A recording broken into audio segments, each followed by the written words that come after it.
He's the CEO, he's the regulator, and he coordinates Nigeria's Oil and Gas Free Zone Authority.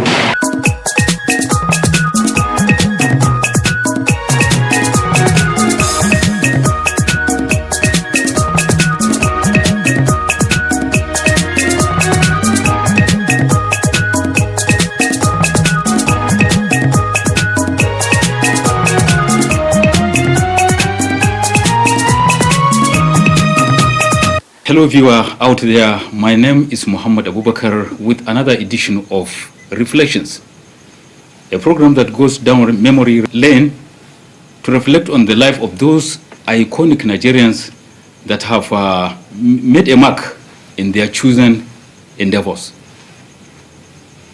In this edition of the program, I have with me the Sarkin Bai of Gombe, Alhaji Ibrahim Yarima Abdullahi, OON CFR, a one-time managing director of Afribank Nigeria Limited, am I right? A one-time minister of the Federal Republic of Nigeria. Alhaji Ibrahim Yarima Abdullahi is an old boy of the prestigious Bariwa College Zaria, and as well an alumnus of the Institute of Administration, Ahmadu Bello University, Zaria. He was born in Gombe, in the present days, Gombe State. Join me to welcome Alhaji Yarima Abdullahi into the program. Sir, you are welcome. Thank you very much. You are welcome also. Please. Sir, it is the tradition of the program to ask the guest to share with the viewer the type of childhood he had. What would the viewer know about your childhood? Well, that I can remember. It's nice for one to reflect on one's childhood. Fortunately, it is not too far away. It is this exact environment. I was born in a house about 100 meters from here. In those days, they said it was on a Monday. They were not specific about the date, but we agreed with my older brother that it was 1st October, 1939. And which means you are now how old? What is the exact age you have now? Well, do the arithmetic. Anybody who can do the arithmetic. But 1st October 1939, and this is 2018. Yes. Next year is going to be 39. So we will say it's about 79. Yes. I prefer to say 80, but let's keep it at 79 now. We were born in a traditional house set up with many people around. And which means you are a product of a polygamous family. Proper. And certainly there were about, there are definitely 4 wives, 4 mothers. And then there are other sub-wives, you call them.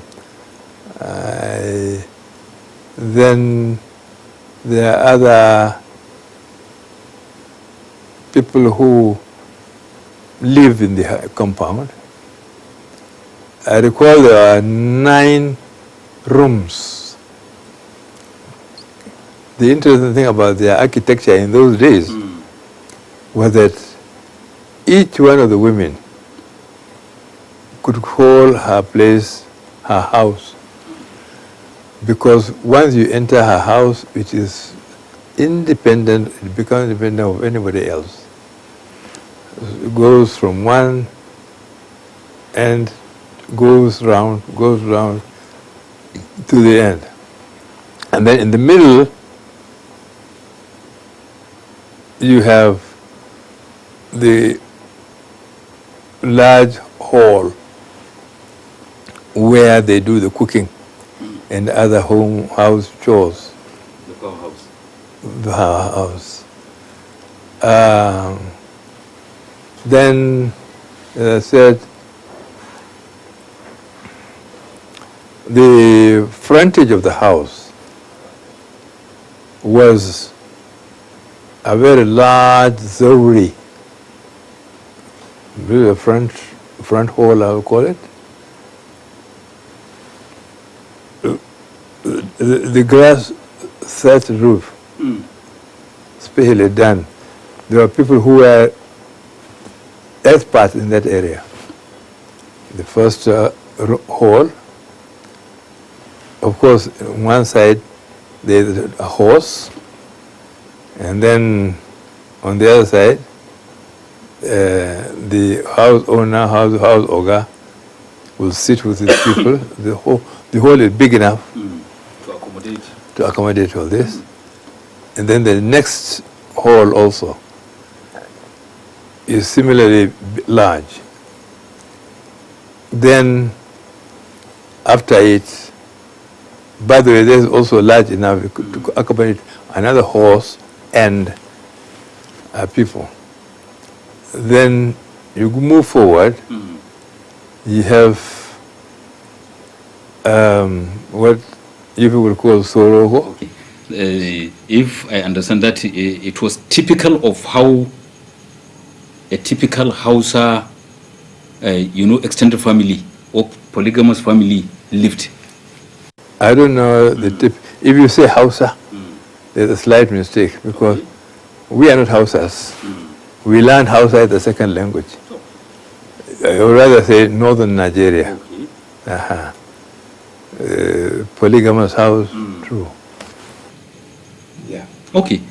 So, what about your early education? When I say early education, I mean including Quranic education, which usually is a tradition in a typical setup in, Islam-dominated northern Nigeria. In my father's house, there was Malam Nana, whom we call Gogo Nana. The sisters of the father are called Gogo. Gogo Nana, she was the daughter of some great alkali, but she used to be our teacher, and she introduced us to the Arabic characters. And the first initial knowledge of the Islamic religion. And we were all taught by her. Sometimes, of course, we ran away because she wouldn't spare any. She never spared the road. So we'll try to run away and go to some other alternative, but the one in the compound was always there. Can you recollect an incident where she was hard on you in particular? On me, well, Gogo Nana has various ways of disciplining people, but she had a way of sending you to a long distance. Long distance meaning about 1 kilometer to another, an errand for her. And in those days, 1 kilometer in a then small town like Gombe was quite a long distance, and you went alone. But fortunately, it was peaceful. But I shudder to think of being sent again to on such errands. Yeah. Talking about Western education, did you had your first experience here in Gombe? Oh, yeah. Where in particular? They now call it Central Primary School, Central Secondary School, but there was the then only primary school, not primary, elementary school. And the headmaster, late Malam Hassan Deba, of blessed memory. You can still recollect his name? Oh yes, we loved him so much. We respected him. In fact, even after his death, we still respect him, and we respect his those he left behind, because most of us, you could start thinking of, if you've heard of the name Jalo Waziri, from Jalo Waziri downwards, even below us, we all went through the hands of Mala Hassan Deba and Malan Jauro Gombe. These were of blessed memory. Both of blessed memory. Yes. Okay. So how was what was the experience?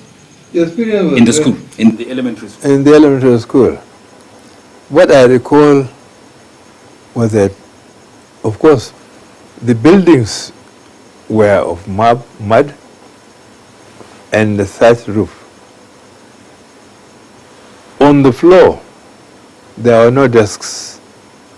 So you sit on the floor, and each one of us has an area earmarked for him. Or for her. And then then you have sand from the stream, and they hold your finger here and teach you how to write a, ba, ta, and so on and so forth. I think that has remained indelible in my mind. Okay. It is okay. Now, after you finish the elementary school, what happened next? A lot of things happened. First of all, I was supposed to spend 4 years there. In the elementary school? In the elementary school. This is the normal thing. But we were circumcised. Circumcision was a normal thing. And in the circumcision, I had mine with boys who are slightly older than me. At the end, they said we'll all go to, the emir said we'll all go to school, Mala Hassan school. And I insisted I will also go. The emir? The grandfather of our present emir, Abu Bakr. Yes. So we went, and Mala Hassan, they said, no, I'm too small. I was too small. I started crying. And came back home. To tell your parents? I couldn't tell my parents. That you are rejected? Yes. Because owing to your... I couldn't, I mean, I don't know why. I refused to accept. But then I waited for 1 year. In between, one day, I went to the emir's palace for some errand. And I met the emir. And he said, I thought you went to school. I said, yes, well, I went to school, all right, but Mala Hassan refused to accept me. It's like you are still nursing the grudge. I was.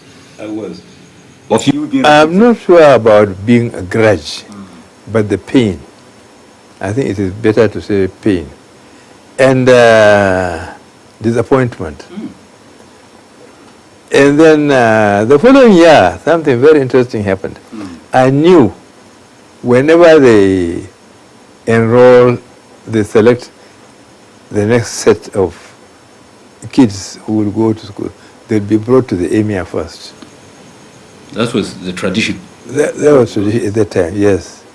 Remember, there are not too many people, it was not overcrowded, because either people didn't want to send their children to school, or it was all the school. So I decided that I became more determined. To be Enrolled. And I went near to the Emir's palace, en route to the palace, and I waited.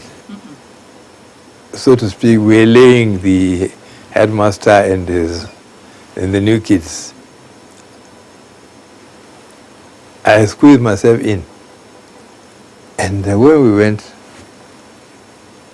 we sat on the front hall. When the emir came out, the headmaster was invited along with the kids. And just as he was entering, I beat him to the game. I quickly pushed myself and I went, and the emir, fortunately, the emir saw me. And Marathon sat down on one end. And fortunately for me, the emir asked, have you gone to the school this year? I said, yes, sir. In front of Mala Hassan. So I was so happy Mala Hassan wouldn't ask me to go back. Okay. But by the way, the professionals know what they are doing. It later on turned negative against me because, true, Mala Hassan decided correctly that I was too young to go to the school. And the other classmates were slightly older than me. Even this time around, I went all right, but I managed to go through the 4 years, but not doing very well. Okay. So I had to repeat the 5th year. And you did? At my own choice also. Because, interestingly, they wouldn't, normally when you finish your 4 years, they tell you to go away. Okay. But some of us decided we'll remain. So I remember Malam Hassan and Malam Jauro, who were then the visiting teacher. They came and invited us, those who have finished the 4 years. And they will ask you, as a small kid, you have now finished your school. Do you want to continue or what? Your decision was final. So what was your decision? Oh, of course. I said, I want to continue. So you suddenly found yourself in is it elementary, not elementary? No, elementary. Okay. It's elementary 4 again. Okay. I repeated it in 4. And so we sat down. Fortunately for me, maybe because of whatever happened, the following year I passed my exam to the middle school in Bauchi. In Bauchi. So suddenly you found yourself in Bauchi as a student? No, it was not suddenly, but I passed the exam, the entrance exam to the middle school, so we were taken there. Okay. Usually, the native authority would allocate a lorry to convey us, to convey the everybody will come with their small boxes. With a mattress? No, mattress, no. There was too much no mat. When you go there, they will give you some bench to sleep on. Throughout the period you were in the school, you were sleeping on the bench? Well, it's a bed of 2 planks. A bed of 2 planks. You are comfortable? Let's talk about other things. Let's talk about other things. But at least who are there. The middle school was something else. In Bauchi? In Bauchi. It is unfortunate that the whole system of middle schools And every province had only one middle school. And with the middle school, you can go up to present day Form 2, secondary Form 2. Because you go what they call remove class, which is equivalent to primary 5, middle 1, middle 2. Middle 2 is equivalent to class 7. Present day. Okay. And in the process, you are given the opportunity to sit for the exam of the common entrance examination to go to the secondary school. Okay. Up to that time, there were actually only 2 secondary schools, government-owned secondary schools. In the whole of Northern Nigeria? that one of Bauchi? No. Okay. That was middle school. Okay, middle school. The Barrier College and the Kefi Government College. All the other provinces had middle schools. Okay. But I remember Katsina and Okene were the first to be upgraded to junior secondary schools. Later on, they were also, the others followed. You will be upgraded to junior secondary schools and so on and so forth. Okay, Alhaji, the viewer might be interested to know some of your middle college classmates. Can you remember some? Of course, yes, I will. You reflect and you notice that most of your friends have died. Abdullahi Ahmed, who was the central bank governor, a classmate, has died. And many others, Muhammad Binni from Katagum, district head, Ambassador Abba Abdul Qadir. Are there some of them that are still alive? I have to look. Because I know some of them are immobilized. Owing to maybe health challenges or age? Both. Okay. Health challenges. Okay. It's a common experience, huh?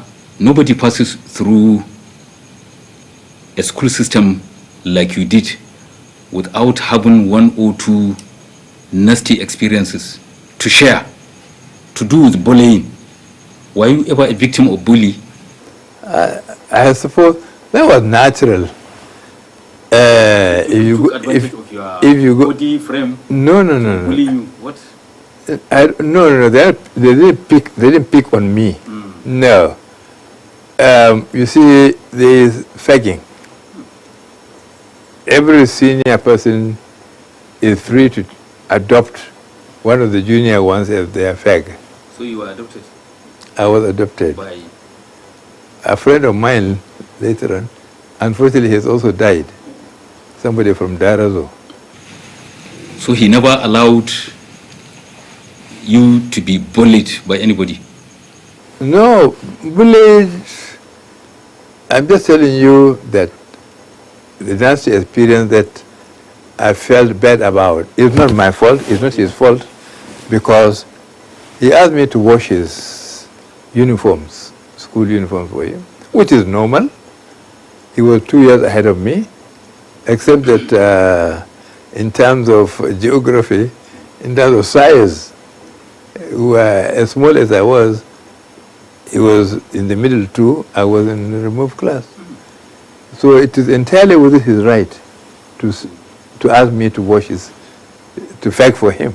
You never said no. How could I say? You were telling us about your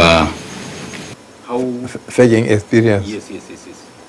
Yeah, but I must say, I have absolutely no grudge, no ill feeling, no grudges against my Oga, the Oga whom I was fagging for. He was 3 years ahead of you. Fast, yes, but then he was not brutal at me at all. I think it was within his right to ask me to do it. Unfortunately for him, I think I was doing very well in the school. And I went to, there was no pipe-borne water, so you have to go to a well and draw the water. I was coming back, I finished washing, they were on my head, I was coming back to the hostel, with the compound, to spread them. Unfortunately, a group of our teachers, it was a Sunday, met me. And some of them apparently took umbrage. And they were asking why should I, was a small boy like Yarima, be asked to be subjected to this kind of thing. They didn't tell me, of course. I had no authority on this matter.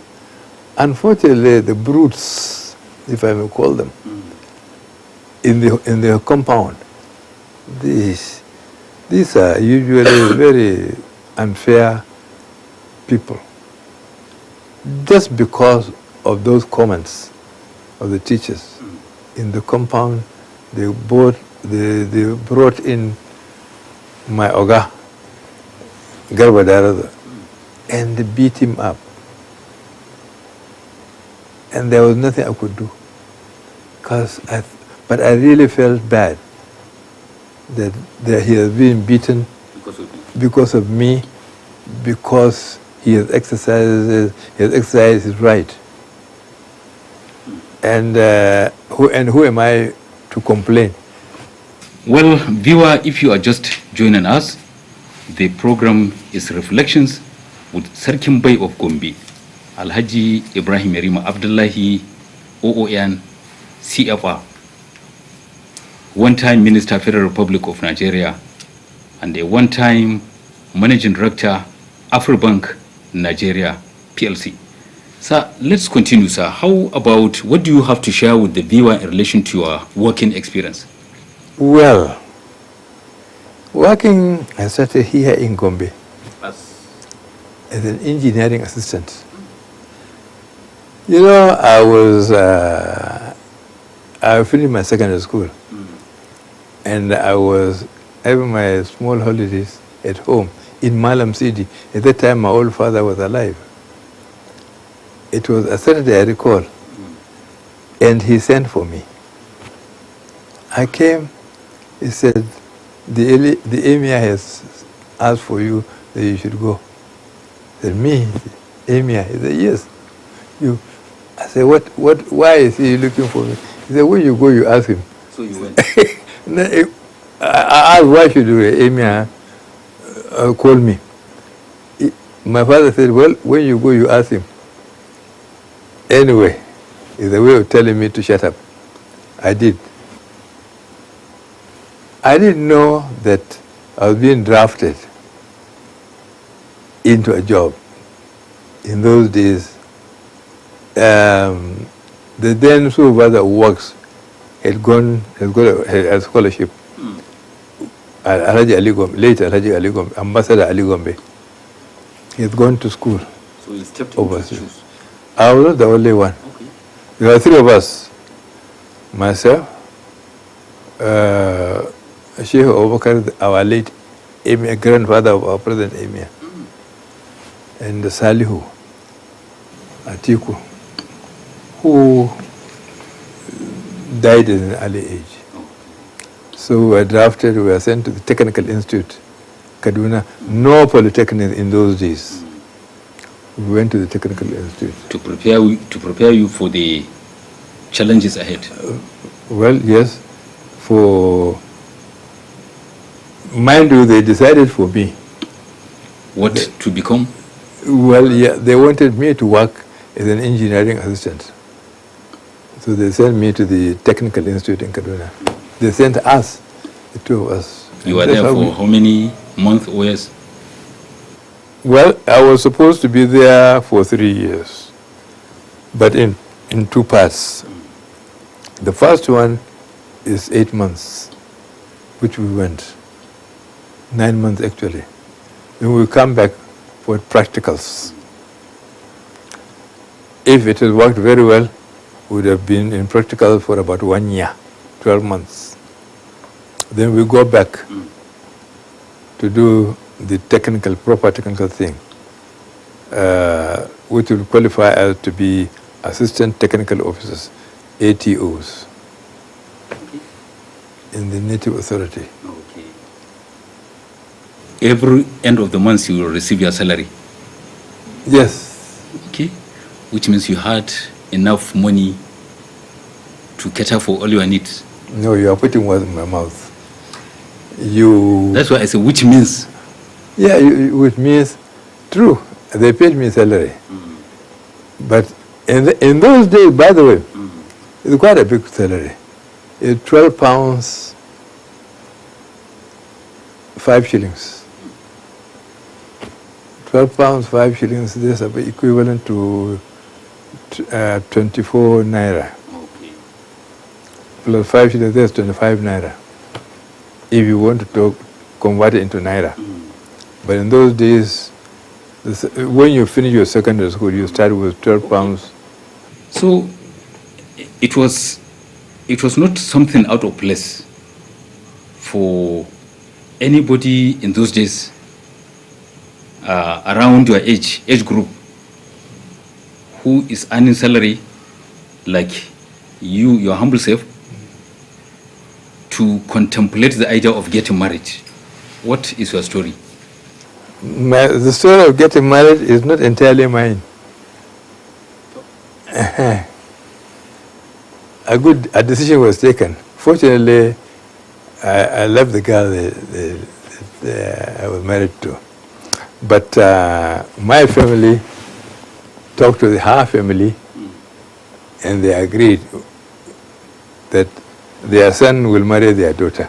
You knew her? I knew her, all right, because the families are not too far away from one another. She did not object, and neither did you also object it? I loved it. What was your age then? 19. 19. Okay. That's very good. Sir, you later become an icon in Nigeria's banking industry. How did you find yourself working in the banking industry? First of all, I started in the civil service. In the civil service during Sardanas time in northern Nigeria, you know, they had what they call the northernization policy. And they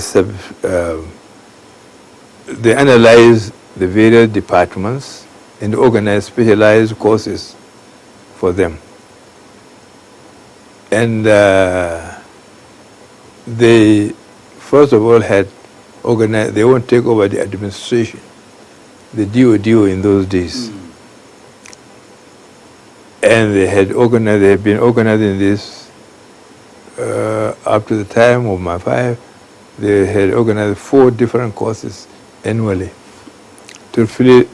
because the administrative officers, the white administrative officers were going away. And the Sardana and his government was worried.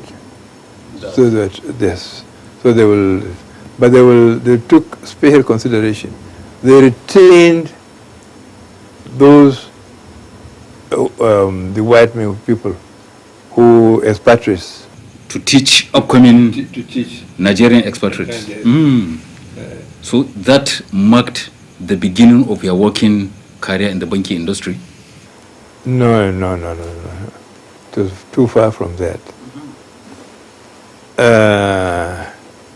I told you about the Kaduna. Technical Right. college, yes. I came back for the practical thing in the native authority. At the end, I have to go back to Kaduna to continue my second year to be technical officer. Just as I went there, I found, remember at that time we were under Bauchi province. And I found that 30 people from all the provinces of northern Nigeria were selected for the course, ADO's course. And of all the provinces, it's only Bauchi province which was not represented. So the people in Bauchi province people petitioned to Sardana. And he said, you have a case. Some provinces had up to 5, some 4. So they said you should go and select somebody from Bauchi. That was how... And I had just landed in Abuja, in Kaduna, no Abuja then, in Kaduna. And I found that they were looking for people from Bauchi province. They were looking for those with secondary education or teachers grade 2. To work as what? No. To be selected and be trained as ADOs. Okay. Assistant secretaries. So you found yourself among those to undergo the training? Yes, but I had to go through the test. Eventually, we were about 10 who applied.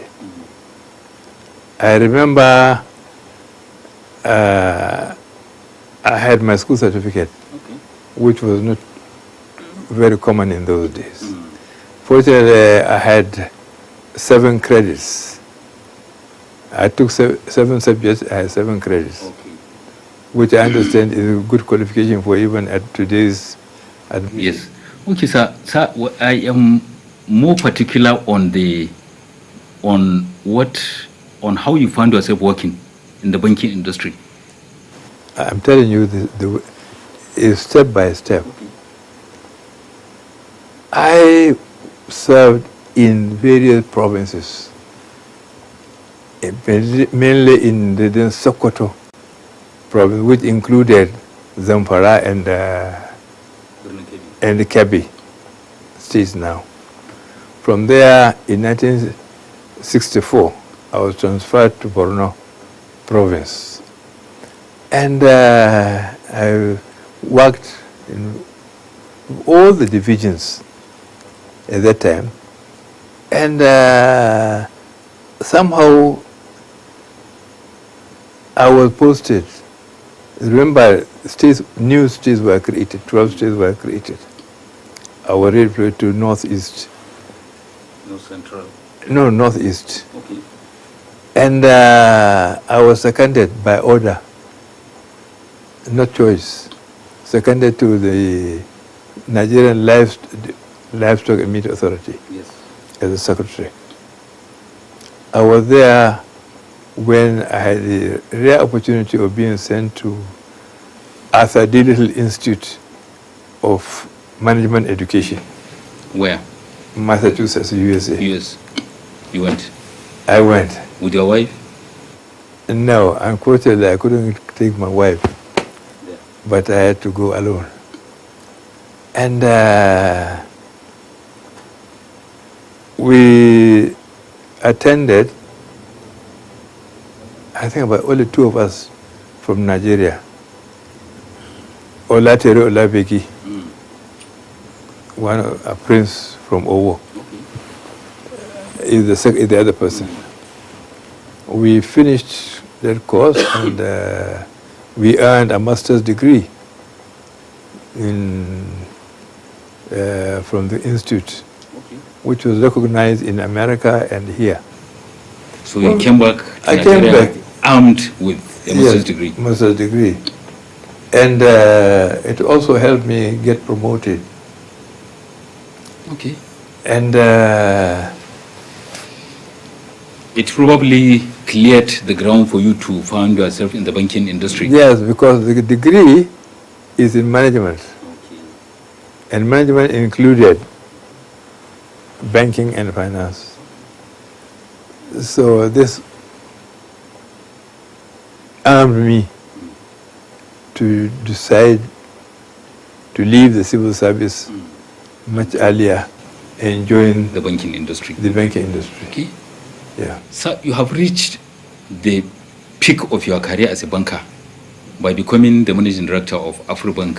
When President Umar Musa Yar'Adua of blessed memory became Nigeria's president, a very, very shocking discovery was made on how the banking system was being operated.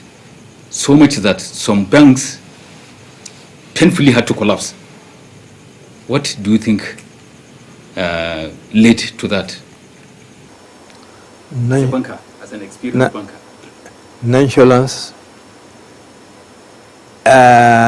Main problem with the central bank, because the supervision was very, very weak. But then, remember, they were all privatized. And apparently the people who took over some of the banks had no intention of running banks. They have every intention to cut away the money. They went into very unethical practices. And unfortunately, this is what killed the banking system. You recall that not just Umar Yar'Adua, but Sani Abacha also had to put a lot of them in jails. He introduced Failed Banks Decree. tribunal, yes. Right. Remember, yes. Unfortunately, it was not very well managed, because people who were criminals. It's very painful that you find some Nigerians who have participated along with the Europeans Yes. to build these institutions.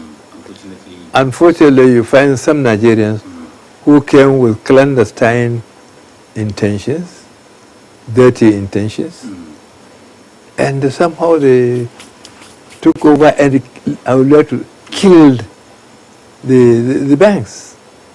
And they have not taken, the banking industry up to now is not what it should be. Sir, a program of this nature about your humble self cannot be complete without reflecting on your political life. Sir, what in the first place attracted you to politics? Not much. Not much. You just found yourself... No, I didn't find myself. I put myself in politics. I put myself in politics because I had the nostalgia of the Sardauna style of governance. Sardauna governed northern Nigeria. And he made it every corner his own home. For example, a typical case, his most favorite place where he will go and a large number of friends, personal friends, was Jos, Plateau. And whatever he did, you will find somewhere he'll go to Jos and spend his holidays. And he regarded every part from Offa in now Kwara, Kwara, to Dikwa, Bama in province, to everywhere in northern Nigeria. They said your first qualification is to be a northerner. And this is his policy for northernization policy. And you see, one would hope that even Nigeria itself can be put together with a serious coercion and encouragement by all the people feeling at home. So I never envisioned that politics or governance is the place to make money. I worked in the civil service, all right, and I did not see where you can make money. It never occurred to us. So how do you look at politics now, where some observers are of the view that politics nowadays is an avenue of amassing wealth? It is, unfortunately. It is, unfortunately, because you find, first of all, is nauseating if you hear some of the monies that people spend here in Gombe. And Gombe, by the way, is the smallest of all the states in the north. To be elected? No. Okay. They spend money, they want to be governors. They spend money, they want to be senators. They spend money, they have turned political offices as avenues for making money. Which was never so during your... No. Okay. No. I mean, Sadana didn't put any money together in his pocket. Okay. So it was not the tradition in northern Nigeria for top people to be making money. No.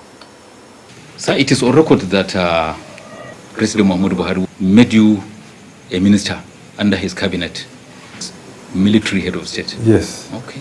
But remember also, I won't tell you if you don't know, that I was in the north, when northern Nigeria was broken into states, 6 states, I was in the civil service of northeastern states. And after Musa Usman, Muhammadu Buhari was our governor. That's how we knew each other. And by the way, by the time he was appointed the governor of the Northeast, virtually nobody knew him in the whole of the Northeast, except, I think, Mala de Muchiroma, of blessed memory. But Mala de because we lived mainly in Abuja. In Kaduna. No, yes, in Kaduna. Okay. So when Buhari came, he didn't know anybody. But we were working in the civil service. Okay. He picked you? No, he just didn't pick me like that. I worked with him for more than 1 year. As governor in the defunct? Yes. Throughout his stay as the governor in the Northeast, I was in his office. And he appointed me in 1975 a permanent secretary there, Northeastern State. And I think that's where he had any idea, I think positive ideas about me. Sir, you were very, very instrumental in the formation of People's Democratic Party, PDP. Yes, I was. It appears you are no longer, you have retired from politics, or you are on break. What do you have to tell the viewer? I'm not on break, I'm on sabbatical. Sabbatical. Yes. Certainly I participated actively in the formation of the PDP because we started with other organizations first. The first one we started was the one we called ANC, All Nigeria Congress. And we ran around and so on and so forth. Finally, Abuja government felt that they were uncomfortable with us. So they refused to, by all the indices, were qualified to be registered. To be registered. At their discretion, in their wisdom, or I consider them an lack of wisdom, they refused to register us. Okay, no problem. So we had to fizzle out and go into other organizations where we were invited. Abubakar Hashidu, a friend of mine, was then was then in the UNCP. He came came to this house and we talked, and he invited me to join the UNCP because I had no water. But then, just as we were walking, suddenly Sani Abacha died. And things took place, or things were dismantled. So we had to start again. So we put our heads together with people from all over the country. And came up with an organization, but at a larger conference and meeting with all representatives from all over the country, the east and the south and everywhere, and the north and so on. So various committees were appointed, and a committee was appointed for the name of the party. And eventually PDP was born. Was born. And it was, when they brought their report, people were applauded and accepted. The other question relating to the People's Democratic Party I want to ask you is, what was your feeling when the party you labored to form crumbled like a pack of cards? Did it crumble? It lost an election. And if you are in politics, you can win, you can also lose. Okay. I saw it purely as an opportunity lost. And the PDP lost in the election.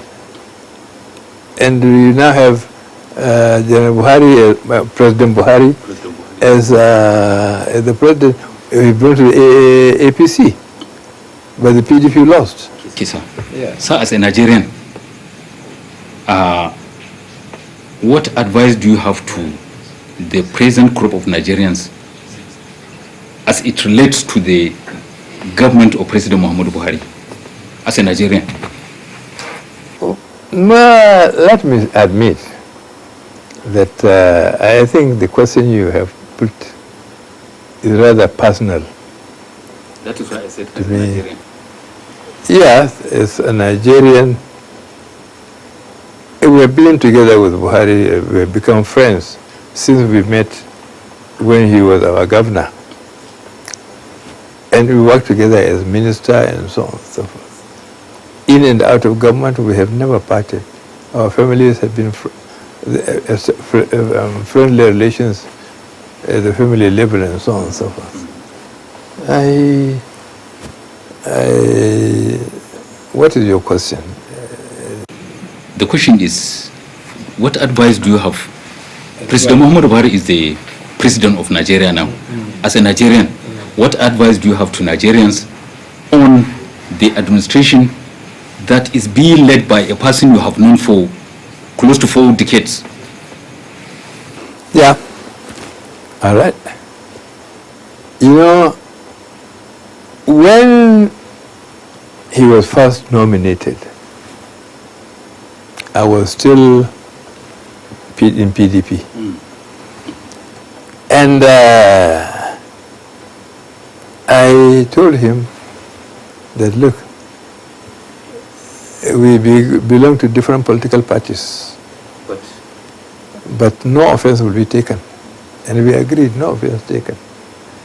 We fought the politics, but I promised that as far as he is concerned, and I still stand by it, whenever he is standing, my vote is always for him.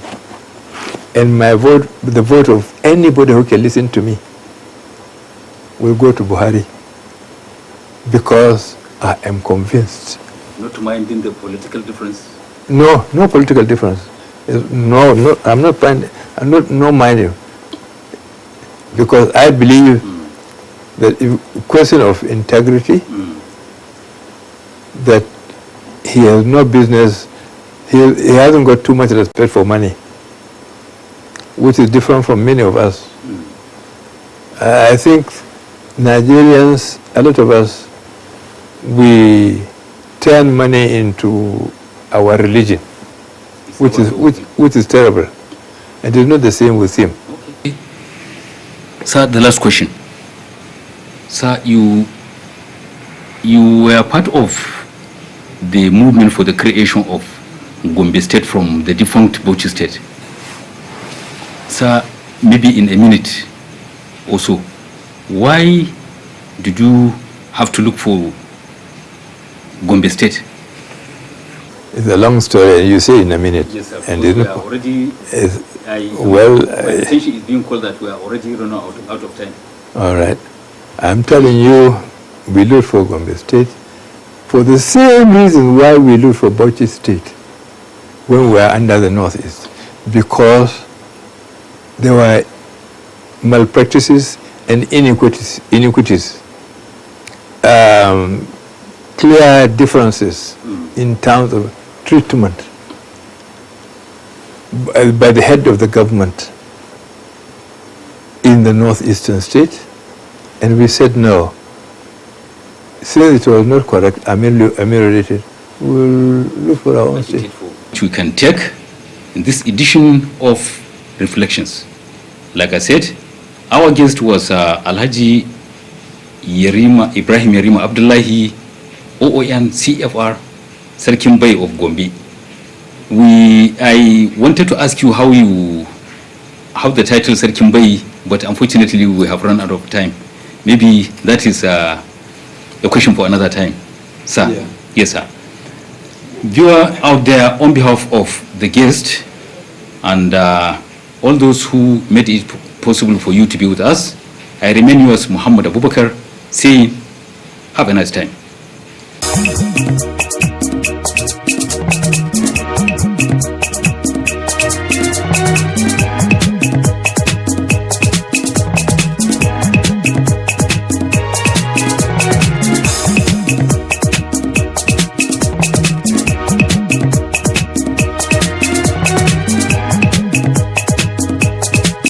Meanwhile, the equities market appreciated by 0.70% to close Thursday's trading at 32,664.63 basis points in 2,565 deals.